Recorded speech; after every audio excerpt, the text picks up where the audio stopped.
Hatuna budi tena ya kuomba kwa maana tumeishaombewa. Amen, amen.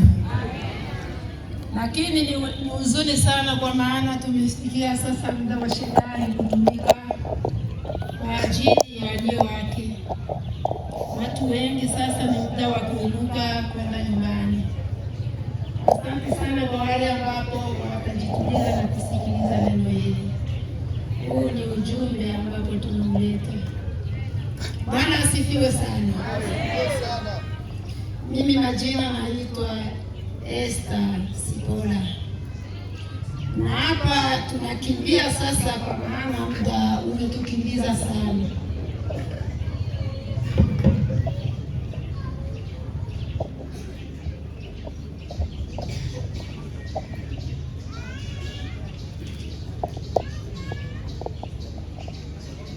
Msomaji wetu somea.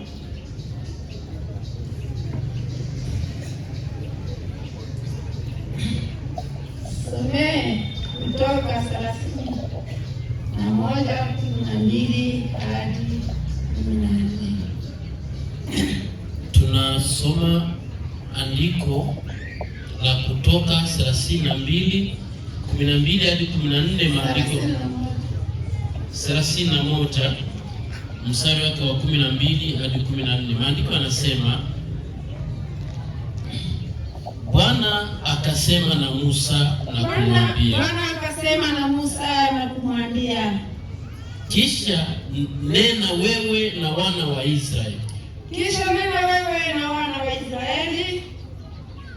na kuwaambia, hakika mtazishika sabato zangu, kwa kuwa ni ishara kati ya mimi na ninyi. Hakika mtazishika sabato zangu, kwa kuwa ni ishara kati ya mimi na ninyi katika vizazi vyenu vyote, ili mpate kujua ya kuwa mimi ndimi Bwana niwatakasaye ninyi. Katika vizazi vyenu vyote mjue kwamba mimi ndimi Bwana niwatakasaye ninyi.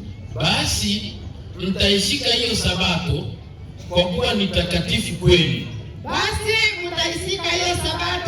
kuwa ni takatifu kwenu. Kila mtu atakayeitia unajisi hakika yake atauawa.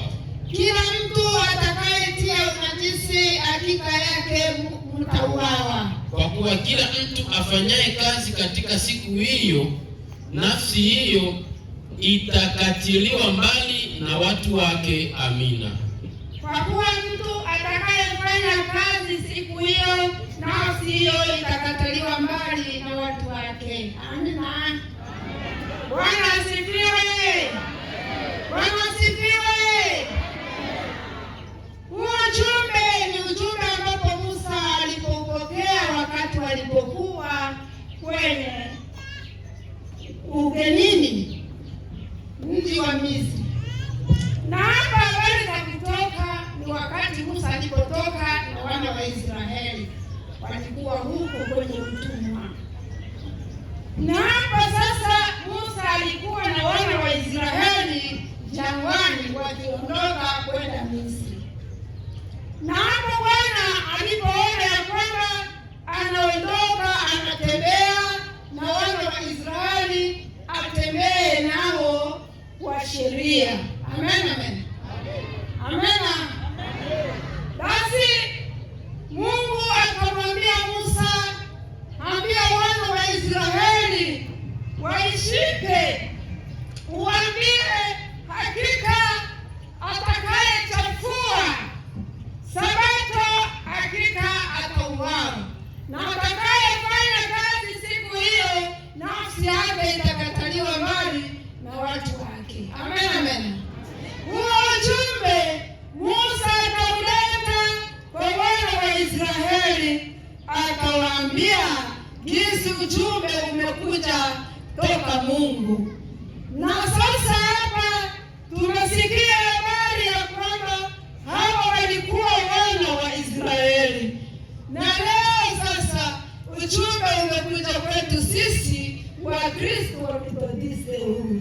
Aya.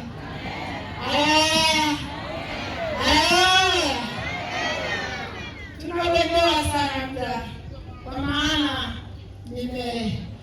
amenitupa mbali. Somaji wetu haraka, usiende mbali.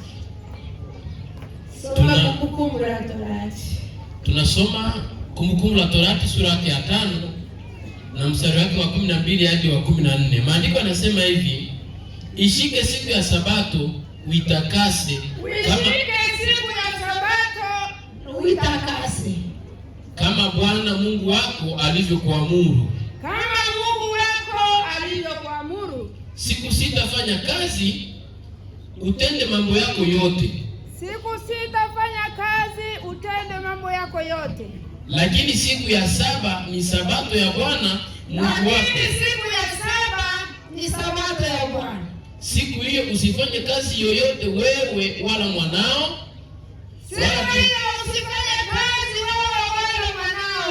wala binti yako, wala mtumwa wako, wala mjakazi wako, wala ng'ombe wako, wala punda wako aliye ya malango yako,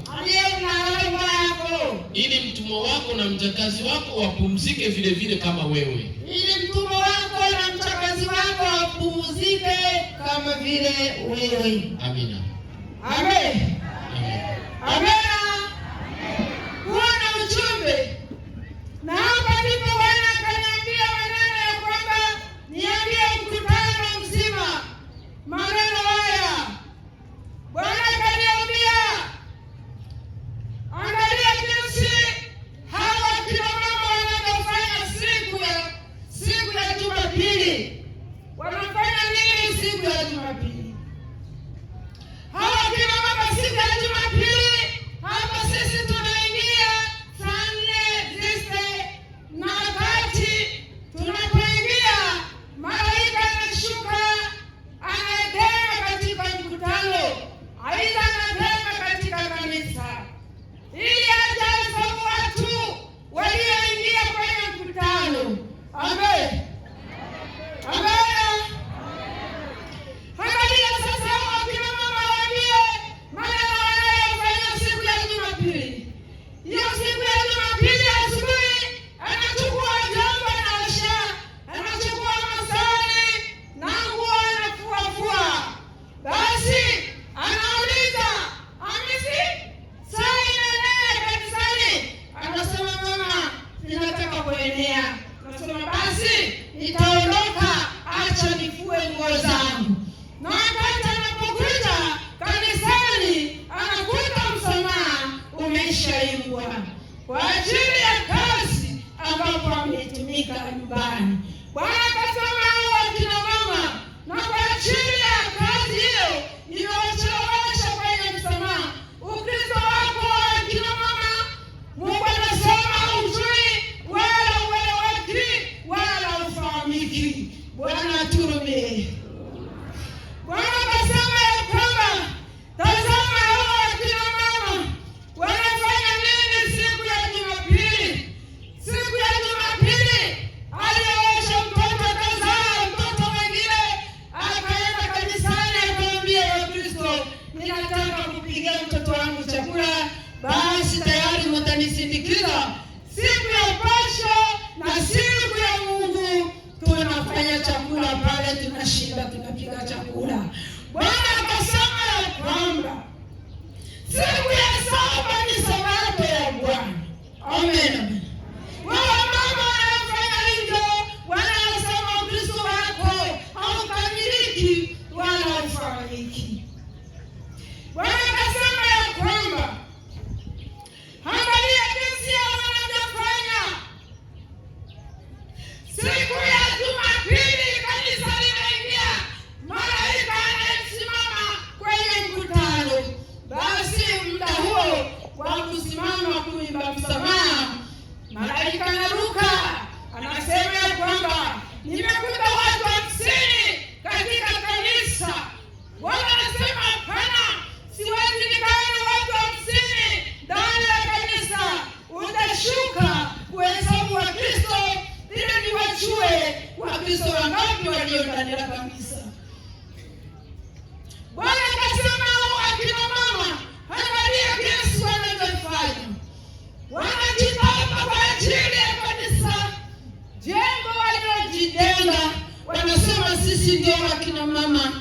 katika kanisa hili, na wengine wao pia wanajitoka, wanasema sisi ndiye tuliojenga kanisa hili. Bwana akasema ya kwamba hawa wamama wanaposikia mapambazuko asubuhi, ngengele zikilia mapambazuko, hawaingii kwa kanisa kwa mapambazuko. Hawa kina baba walipojitamba ya kwamba tumejenga kanisa hili, lakini mapambazuko hawafiki. Bwana anasema ya kwamba ikiwa wewe ni Kristo usipashiriki mapambazuko, Ukristo wako umekufa, Ukristo wako haufai. Amen. Amen. Bwana akasema ya kwamba ambia hao akina mama wakati walipokuwa wakijaza na Roho Mtakatifu, wakati wa mwisho, wakati wa mwisho, hawa akina mama walikuwa wanafanya nini? Siku ya Pasho walikuwa wakienda shambani, wanaleta mihogo, kuni, wanaleta mboga nyumbani, wanakuja wanasukua vyungu, masahani, wanafua. Basi hao mama wanatengeneza mambo yote siku ya Pasho. Lakini sasa siku ya Mungu asubuhi wanafanya chakula, wanakula, na wanapokula basi wanainuka haraka, kwa sababu walikuwa na mafuta ya Roho Mtakatifu ndani mwao. Na wanapoinuka wanasema ya kwamba Hamisi, inuka baba, tuende kanisani, tuende haraka, kwa maana sitaki kukaa kiti cha nyuma, ninataka kukalia kiti cha mbele. Haleluya. Kwa sababu walikuwa wamejaa Roho Mtakatifu, na kwa sababu ya hiyo hakuna tena Roho Mtakatifu ndani mwao. Wamekwisha kauka, kanisa limekwisha kauka. Ndio maana unaona, uangalie mwingilio jinsi wanavyoingia kanisani. Wanaingia vipi? Huyu aliyeingia mbele amekalia kiti cha nyuma, na huyu aliyeingia nyuma saa 5 anakuja kukalia hapa mbele. Amen. Amen. Watu tena wana Roho Mtakatifu ndani wao, hawakimbii tena, na badala yetu ni kuheshimu saa ya kuingia. Amen. Amen. Bwana akasema ya kwamba uishike Sabato kwa kuwa ni takatifu kwenu. Akasema angalia jinsi wakina baba wanavyofanya kanisa. Huyu kina baba alioesha binti wake akaolewa, na hapo alipoolewa yeye alikuwa na huduma kanisani. Huyu alipooa mtoto wake anatuma barua, eti sisi siku ya Jumapili asubuhi tuko wageni wako, tunaleta mali ili tuoe mtoto wako wa kike. Anasema ingia, karibu sana wageni wako. Anachukua telefoni, anasema huko mimi sitahudumia tena asubuhi, kwa maana nimekaribisha wageni, wamekuja kuniletea mali ya mtoto wangu. Bwana anasema Ukristo wako haueleweki, wala haufahamiki, wala haujui. Amen. Amen. Bwana anasema ambia huyu msimamizi wa kanisa, wakati anapopewa kuingiza kanisa, angalia jinsi anavyofanya. Kwa maana mimi Bwana natumika na saa, mimi natumika na saa, lakini yeye anapitisha saa ili watu wangu wahesabiwe ndani ya kanisa. Basi anasema chukua wimbo, tusubiri watu baada wajaja. Wimbo wa kwanza, wimbo wa pili, muda unapita, malaika anaruka, anasema kanisani sikuona mtu. Mungu akasema kanisa hili limekufa, hili kanisa. Uliona kwaya ndani? Kasema sikuona, nimeona tu viti. Bwana akasema hili kanisa limekufa, kwa maana kwaya kwa saa 3 kwaya imekuwa ndani ya kanisa, linamulika hapo. Anasema kanisa limeingia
mapema, angalia kwenye madhabahu.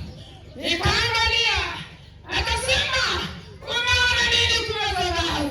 Nikasema nimeona viti. Akasema nitakuambia haya mawe matatu.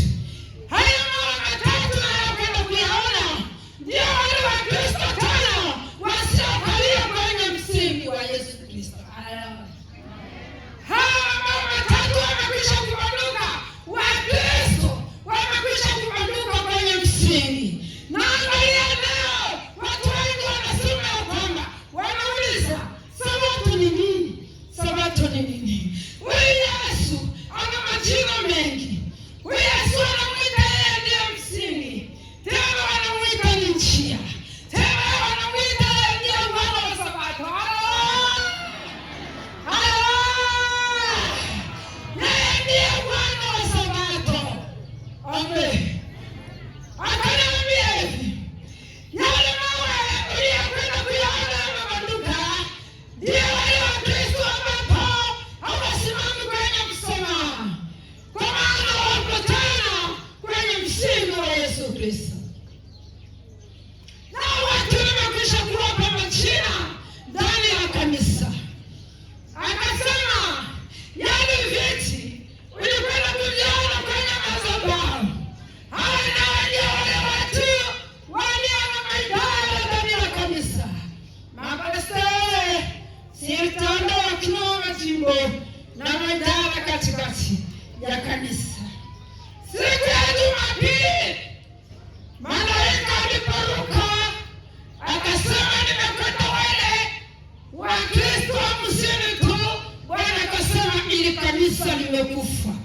Kwa maana siwezi nikakubali kanisa kama hili watu 50 tu. Ninataka nijue Wakristo walio ndani la kanisa.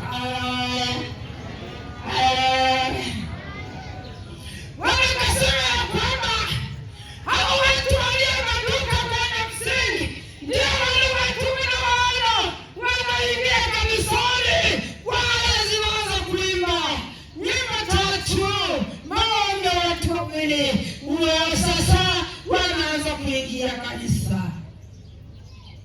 Na hizi viti ambapo unaona pastori siku ya Jumapili asubuhi anakaa kwenye mlango, anaangalia saa, anasema Mama Fatuma, leta maji nikoge. Akamletea maji, akaenda kukoga. Na wakati alipofika anasema hivi, haya maji mimi nitayakoga polepole, kwa maana mimi kanisani si mhubiri wala mwigizaji wala msimamizi. Nitakoga polepole kwa sababu saa ni saa nitakapoingia kanisani. Yaani vikiti sitakosa kiti. Wakati nitakapoingia tu kanisani, basi watakuja kunichukua polepole, wanakuja kunichukua polepole, na hapo akaa kwenye kiti. Bwana anasema ya kwamba hawa nao wajivunie viti ndani la kanisa. Hawa nao wenye vyeo ndani ya kanisa wanajivunia viti kudai madhabahu, na kwamba hata nifike saa ni saa, kiti kinanisubiri kule. Bwana anasema Ukristo wako wewe unajivunia kiti kanisani, Ukristo wako haufahamiki wala haujui wala hautambuliki. Amen. Bwana aturumie sana. Bwana aturumie sana. Bwana akasema ya kwamba kanisa hili malaika waliposhuka wakakuta Wakristo wamesimama kwenye msamaha. Wakristo 800 wamesimama. Malaika anasema nimekuta Wakristo 800. Bwana anasema 800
kanisa, sitaenda mbele kanisani, nitaenda nyuma, kwa sababu wakati ninapoingia kanisani, kanisa mzima linanitazama.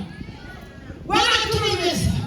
Bwana anasema uimbaji wako haufai ukamiliki, kwa sababu haujui unachokifuatia ndani ya kanisa. Unaimba kama vile papa sinyama wala sindeki. Amen, amen. Hawa watu tena, kuna saa ya waingiaji, kazi yake tu ni uimbaji, nikishaimba kwenye mkutano tu basi. Lakini Bwana na lazima yako kuona kwenye ibada za masali. Kiswahili kingine eti mapambazuko. Amen.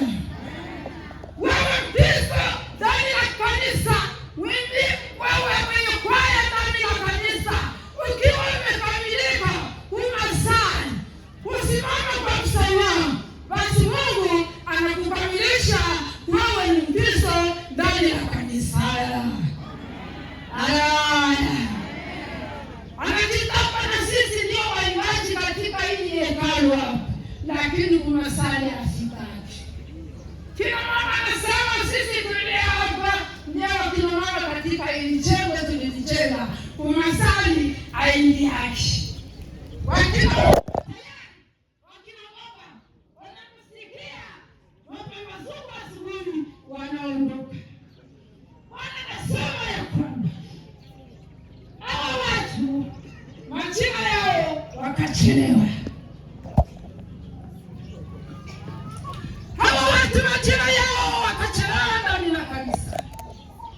Bwana ananiambia wakati malaika alipoleta idadi ya watu Elia 8, Mungu anasema ninafurahia hili kanisa, na ikiwa wana mahitaji, mimi nitakuwa Bwana mahitaji yao, kwa sababu wamekuwa sasa walikuwa wafu wamefufuka, na sasa wakiwa na hitaji ambapo wanajitanga, mimi nitawajibu hitaji lao.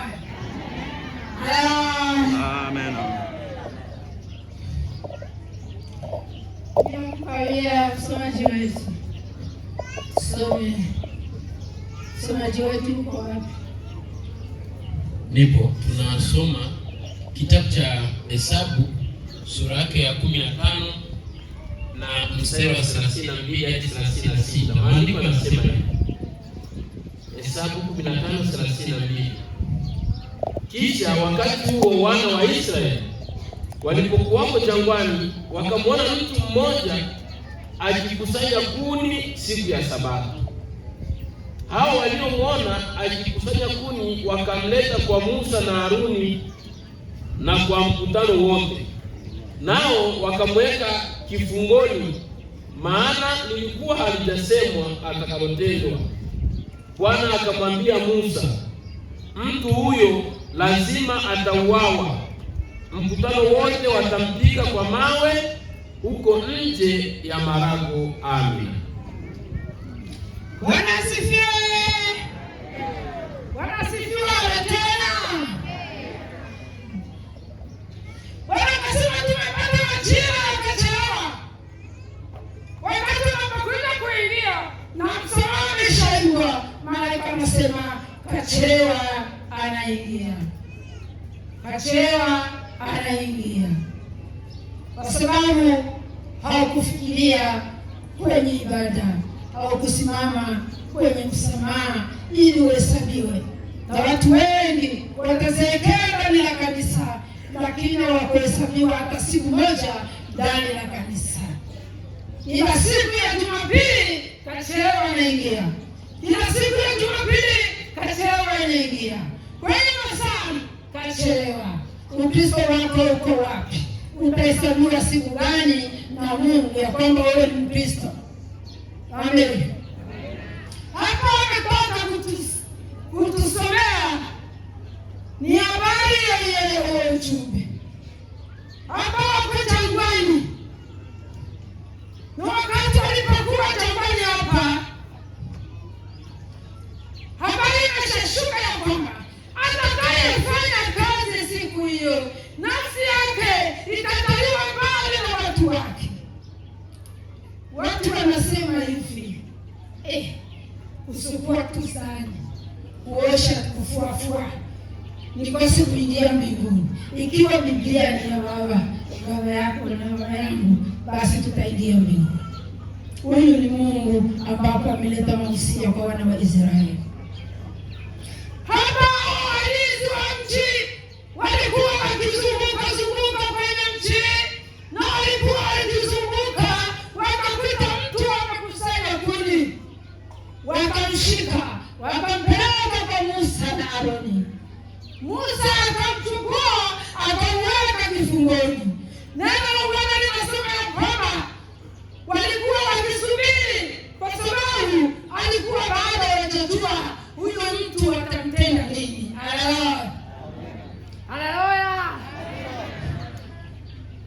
Neno la Mungu likashuka, likamwambia Musa, chukua mtu huyu umpeleke kwenye mkutano mzima, na mkutano mpaka nje ya lango, apigwe mawe na afe.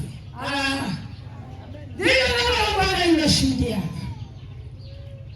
Na atakayefanya kazi siku hiyo, nafsi yake ikataliwa mbali na watu wake. Huyu hapa sikujua wala sikusikia vizuri msemaji. Labda alikuwa mwizi, labda wamesema alikuwa msharati, labda walisema alikuwa muuaji. Mimi sikusikia. Alikusanya kuni na neno limekwisha kuanguka. Musa akafanya kama vile Mungu alivyomwagiza. Amen, amen. Amen, amen. Hapa walikuwa jangwani, na hata waliokataa sheria za Mungu na kukosa kuheshimu Sabato na kuitakasa, wote walifia jangwani. Wote walifia jangwani. Waliofikiria mti wa hati, wale chipukizo iliyozaliwa jangwani, huyu Yoshua na Kaleba ndio walioingia katika mji wa hati. Amen, amen. Hao watu wawili walishikilia neno la Mungu.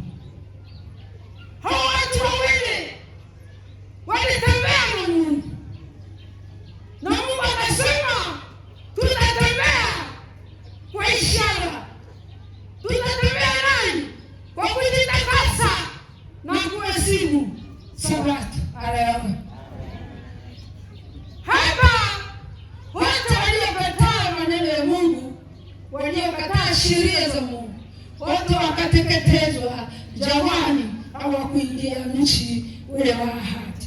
Na sisi leo mkutano wa Mungu hapa tupo jangwani. Hivi tupo jangwani, na utume sasa umekuja kwetu ya kwamba tushike sheria na kuitakasa Sabato. Sisi tunaenda kwetu mbinguni. Haleluya. Atakayeshikilia neno la Mungu, huyo ataingia mbinguni. Lakini atakayekataa na ujumbe ambao Mungu wetu, atazia hapa. Kwa maana na sisi leo tunasikia Israeli, na sisi leo ni Wakristo ambao wamekuja kwetu, Wakristo kwa Methodisti huru. Tushikilie ujumbe huu. Amen, amen. Ili na sisi tuingie mbinguni. Tusikataliwe na Mungu, kwa maana waliofia jangwani walikataliwa kwa sababu hawakunena tena vizuri na Mungu jinsi alivyotaka ili waenende. Sasa tumalizie.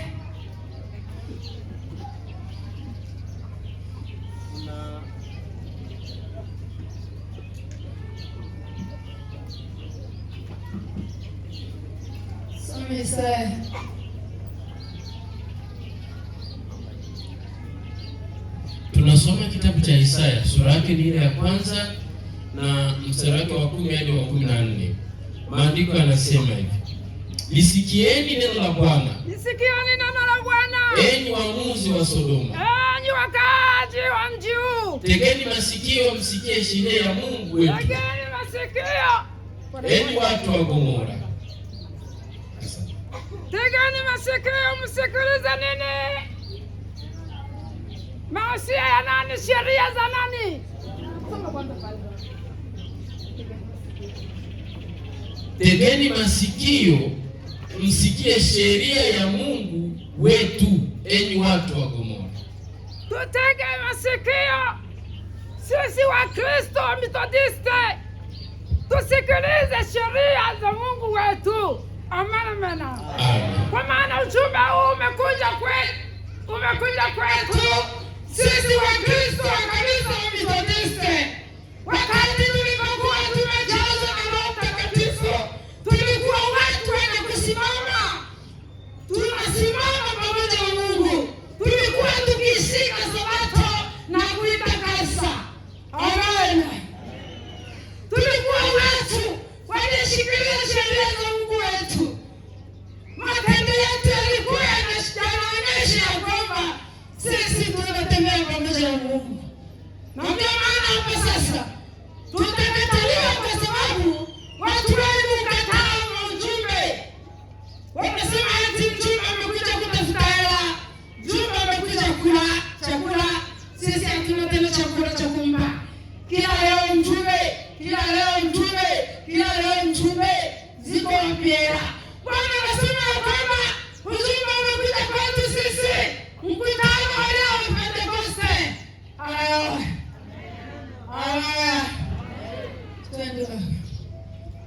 Huu wingi wa sadaka zenu mnazozitolea kuna faida gani? Ulikuwa wapi? Unajua kesho ni siku ya Jumapili. Siku ya 7 ni Sabato ya Bwana. Sasa wewe ulikuwa wapi? Unakuja kuingia msamaha umeshaibwa. Mungu ameshahesabu watu wote. Wewe tena unakuja. Na wakati unapokuja unasema nitachukua hela 50 nimtolee Mungu. Na wakati pesa umekuja kuingia hapo kwenye mlango, Bwana akauliza, hii sadaka unaniletea ina faida gani? Asema Bwana, nimejaa mafuta ya kafara za kondoo. Mimi nilishajaa ile sadaka uliyonitolea mimi, na wao wametakasa Sabato na kuishika. Haleluya!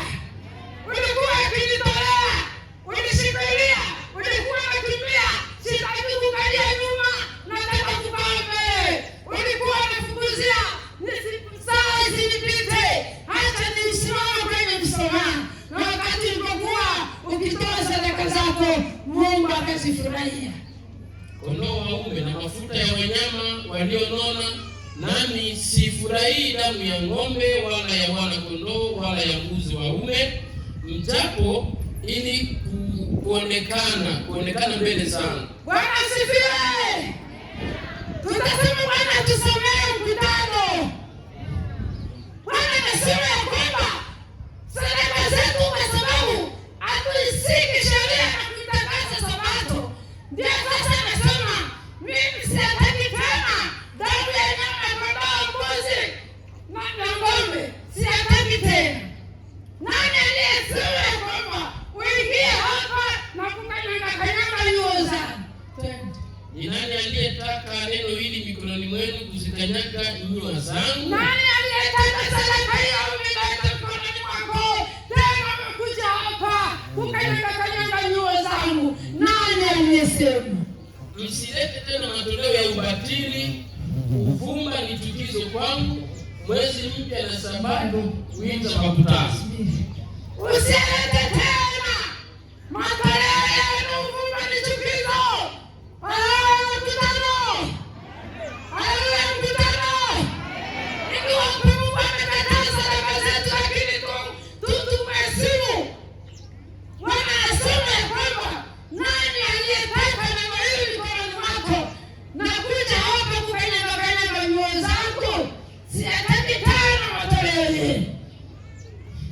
Umekuja na matoleo yako.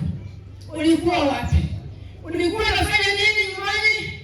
Na unajua ya kwamba wewe ndio mwimbizaji. Wewe ndio Mkristo ndani ya kanisa. Wewe mpastori. Wewe mkina mama. Ulikuwa wapi kufikiria hadi kanisa limeingia? Mkutano umeshaiwa. Watu wameshahesabiwa walio ndani ya mkutano. Tena umekuja na kukanyaga hapa. wanasema kukanyaga hapa patakatifu. Haleluya. Ujumbe huu Bwana akasema tutakataliwa kama vile watu wa Sodoma na Gomora walivyokataliwa, kwa sababu walikataa mausia ya Mungu. Na Mungu wetu, ujumbe wetu unasema tumefika saa ya kuingia kanisani. Amen. Twende Baba.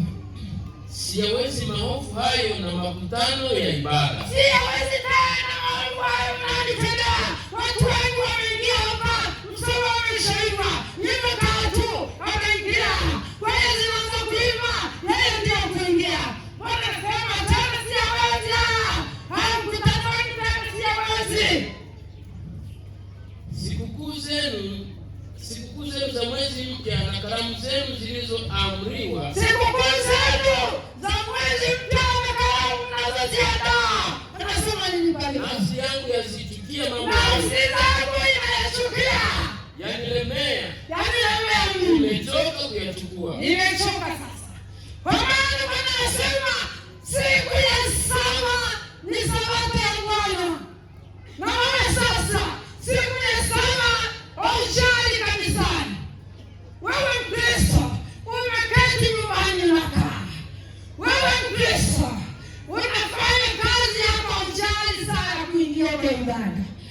Wewe Mkristo haushiki sheria na kuitakasa Sabato. Bwana anasema mkutano huu nimeshachoka. Bwana aturumie sana. Bwana aturumie sana. Tusikataliwe. Tuwe kama watu waliojazwa na Roho Mtakatifu wakati ule wa mwisho. Bwana anasema turudilie wa mwisho. Tuwe watu wenye kuinuka. Tusiwe watu wenye kuchelewa Roho wa Mungu. Kwani Roho Mtakatifu ndio anakaa ndani mwetu. Huyo Roho ndio saa ndani mwetu. Huyo Roho ndio ngengere. Huyo Roho jogoo. Amen. Amen. Utainuka usiku, acha neno kwa baba zangu. Kufika ni usiku. Nilimsikia jogoo. Narudi. Utaona ngengere Maria. Acha neno kanisani. Kuangalia mtawatu. Yaani ngengere iko ndani wako. Saa iko ndani wako. Huo ni wakati wa mwisho. Roho wa Mungu anatumika na watu wakati wa mwisho. Amen. Amen. Amen. Nanyi mkunjuapo mikono yenu, nitaficha macho yangu nisiwaone. Naam, muombapo maombi mengi, sitasikia. Mikono yenu imejaa damu. 16 na mwisho, jiosheni, jitakaseni, ondoeni uovu wa matendo yenu, usiwe mbele ya macho yangu. Acheni kutenda mabaya. Amen. Haya, ujumbe sasa ni kwetu sisi leo, mkutano wa Mungu. Ujumbe wetu sisi wa Kristo Mtutiste.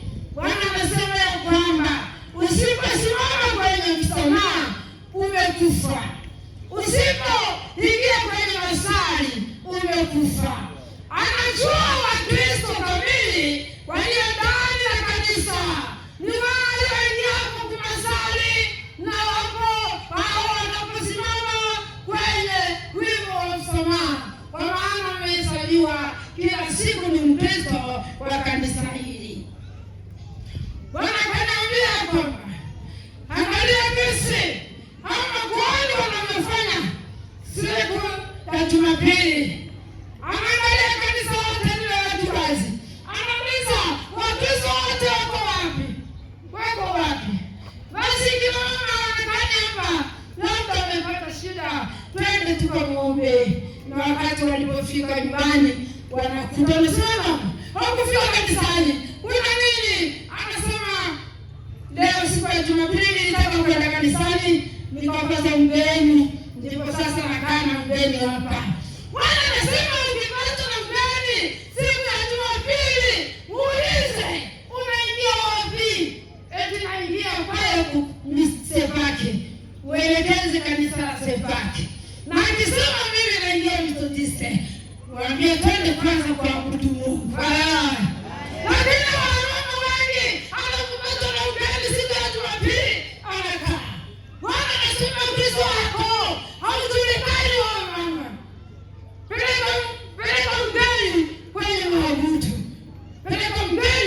wenye mabutu. Haleluya. Amen, amen.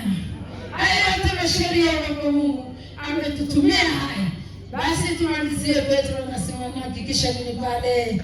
Tunasoma kitabu cha Petro wa kwanza, sura yake ni ile ya kwanza na mstari wa 15 hadi 16. Petro wa kwanza 1:15 hadi 16. Bali kama yeye aliyewaita alivyo mtakatifu, bali yeye aliyewaita ni mtakatifu, na sisi mkutano mzima tumeitwa na Bwana. Haleluya, haleluya. Waimbaji mmeitwa, wakristo mmeitwa, wakina mama mmeitwa, mapastora wasitano mmeitwa na Bwana. Wafanye nini? ninyi nani iweni watakatifu katika mwenendo wenu wote. Mungu aliyetuita hapa ni mtakatifu, na sisi sote tuwe watakatifu kama Mungu wetu alivyotuita, hata kwa mwenendo wetu. Kwa maana imeandikwa, mtakuwa watakatifu, kwa kuwa mimi ni mtakatifu. Amina.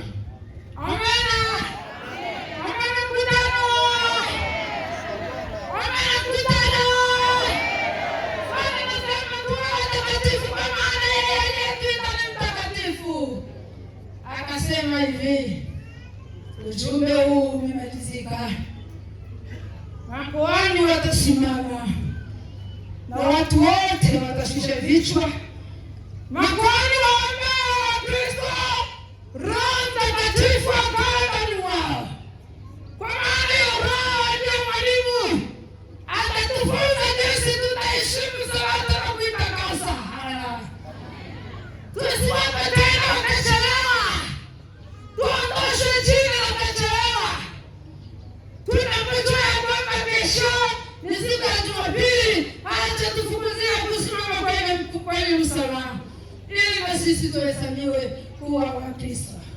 Haya ndiyo maneno Bwana alisema, kanisa la Bwana liombewe ili warudilie wakati walipopokea wa mwisho, ili kanisa letu tena lisimame, kanisa letu ifufuke, kwa sababu tutakaposimama kwenye mkutano, tutakaposimama kwenye maombi ya msamaha, tulikuwa watu 800, tutakuwa watu 1480.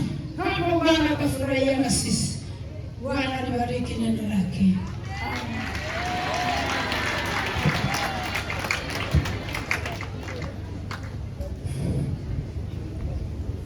Bwana Yesu asifiwe. Haleluya. Amina. Tayari marto imeshuka. Nyundo